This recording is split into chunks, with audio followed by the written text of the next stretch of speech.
Karnataka high court ने अपने एक अहम फैसले में ये कहा है कि एक बार जब पुलिस ऑफिसर सीआरपीसी के सेक्शन 41A के तहत आरोपी को नोटिस जारी कर देता है तो वो आरोपी अग्रिम जमानत यानी कि एंटीसिपेटरी बेल के लिए एप्लीकेशन दाखिल कर सकता है।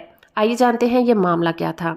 कर्नाटक हाई कोर्ट ने एक अपना अहम फैसला सुनाते हुए कहा कि किसी भी क्रिमिनल केस में जब सीआरपीसी के सेक्शन 41A के तहत पुलिस ऑफिसर नोटिस जारी करता है उसके बाद भी आरोपी पर गिरफ्तारी का डर बना रहता है और ऐसी कंडीशन में तो कोई भी कोर्ट सीआरपीसी के सेक्शन 438A के तहत अग्रिम जमानत की याचिका को खारिज नहीं कर सकती।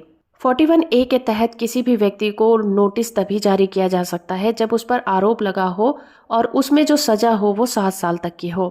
तो ऐसे में आरोपी व्यक्ति को यह अधिकार होता है कि वो एंटीसिपेटरी बेल के लिए अप्लाई कर सकता है। इसी के रिलेशन में कर्नाटक हाई कोर्ट ने कहा है कि जब इस तरह का कोई आरोपी व्यक्ति एंटीसिपेटरी बेल के लिए कोर्ट में आता है और सेक्शन 438A के तहत आवेदन करता है तो उस कंडीशन में उसकी जमानत याचिका को खारिज नहीं किया जा सकता। उसे कोर्ट को स्वीकार करना चाहिए और उसे एंटीसिपेटरी बेल दे देनी चाहिए। कोर्ट ने अपने इस अहम फैसले में कहा कि एक व्यक्ति इन कंडीशन में गिरफ्तार होने से डरता है। कोर्ट ने अपने इस अहम फैसले में कहा कि कुछ कंडीशन होती हैं जहां पर व्यक्ति को गिरफ्तार होने का डर रहता है। पहली कंडीशन तो ये होती है कि जब पुलिस ऑफिसर के द्वारा 41A के तहत उसे नोटिस भेजा जाता है। दूसरी कंडीशन ये हो सकती है कि जब नोटिस की शर्तों का पालन करने के बाद पुलिस की ये राय होती है कि हाँ इस व्यक्ति को गिरफ्तार करना ही चाहिए। और तीसरी कंडीशन ये होती है कि अगर वो व्यक्ति नोटिस की शर्तों का पालन नहीं कर पाता तो उसे गिरफ्तार कर लिया जाता है। तो इस तरह से उस व्यक्ति पर गिरफ्तार होने का डर हमेशा ही बना रहता है।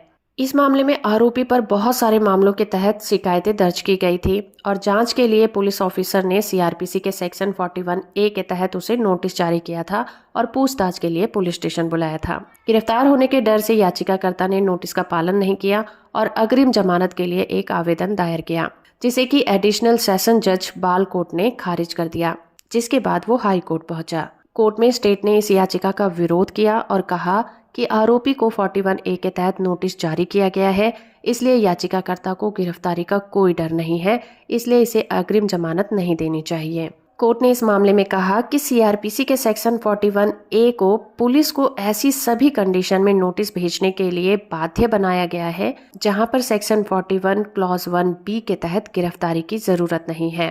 बेंच ने यह भी कहा कि सीआरपीसी के सेक्शन 41A को जोड़ना इसलिए जरूरी था क्योंकि लोगों के जीवन और स्वतंत्रता के अधिकारों की सुरक्षा करना बहुत जरूरी था। ये गिरफ्तारी की संख्या को कम करने की कोशिश भी थी जिससे कि जेलों में भीड़ भाड़ कम हो सके।